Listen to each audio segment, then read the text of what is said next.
ciidamada dowladda iyo kuwa mucaaradka koonfur galbeed oo u ruqaansaday dhanka Baydhabo. ciidankii ugu badnaa oo gurmad ah oo ka yimid Jubbaland oo gaaray Baydhabo, iyo waxaan kula wadaagi doonaa xogihii ugu dambeeyay cabsi dagaal oo ka taagan magaalada Baydhabo. haddii ay tahay markii ugu horeysay aad soo booqatay like muuqaalka soo kala subscribe channelka si wararkeenu ay ku soo gaaraan.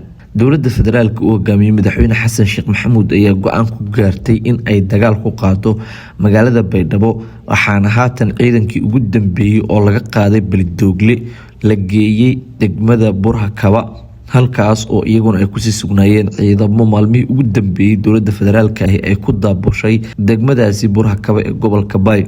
waxaana ciidankaasi dowladdu haatan in ay u dhaqaaqaan dhanka degmada Baydhabo, halkaas oo ay haatan la sheegay inay kusii dhowaanayaan ciidanka dowladda iyo kuwa mucaaradka koonfur galbeed, iyadoona diyaar u ah in ay weerar ku qaadaan magaalada Baydhabo oo uu ka arrimiyo Cabdicasiis Xasan Maxamed Laftagareen. sidoo kalena halkaasi uu ka socdo diyaar garow xoogan oo iyaguna ay uga jiraan sidii ay u difaaci lahaayeen magaalada Baydhabo iyo sidoo kale maamulka koonfur galbeed Soomaaliya. sidoo kale xogaha aan helnay ee waxa ay sheegayaan in ciidankii ugu badnaa oo ka yimid dhanka Jubbaland ay iyaguna gurmadkii ugu horeeyay soo gaarsiiyeen magaalada Baydhabo.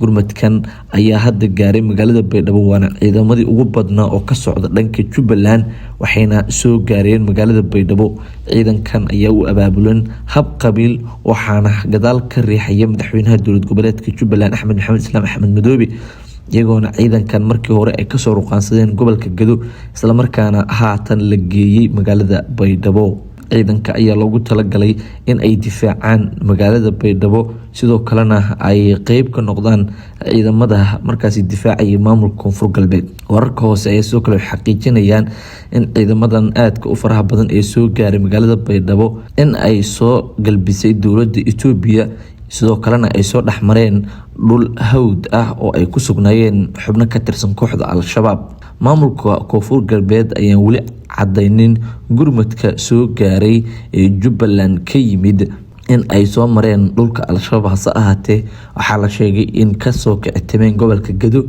maamulka Jubbalandna uu soo biritaaray, isla markaana ay qeyb ka noqonayaan ciidamada difaaca ee Laftagareen.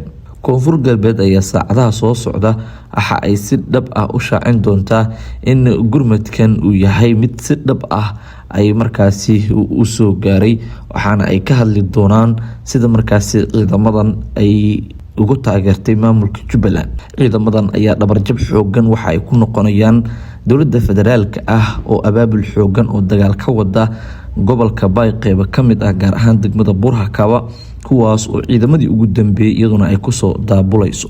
haatanna waxaa la sheegay in diyaar garow xoogan ciidamo fara badan oo tababar ah, kuwo kale oo maaragtay gurmad usoo gaaraya Baydhabo, dhammaantood ay u diyaar garoobayaan dagaal ay la galaan xasan sheekh maxamuud iyo dowladiisa iyo xubnaha mucaaradka ee uu wato. xaaladda ayaa marka dambeysa kasii dareysa, waxaana sii xumaanaya xaaladda deegaanada koonfur galbeed oo haatan aada u moodo in ay dagaal usii xubsiibanayso. cidii dagaalkaasi ku adkaatana ay gacanta ku dhigi doonto ama ay maamuli doonto doorashada la filayo inay ka dhacdo deegaanada koonfur galbeed. haddaba xasan sheekh ayaa adkaan doona mise Laftagareen?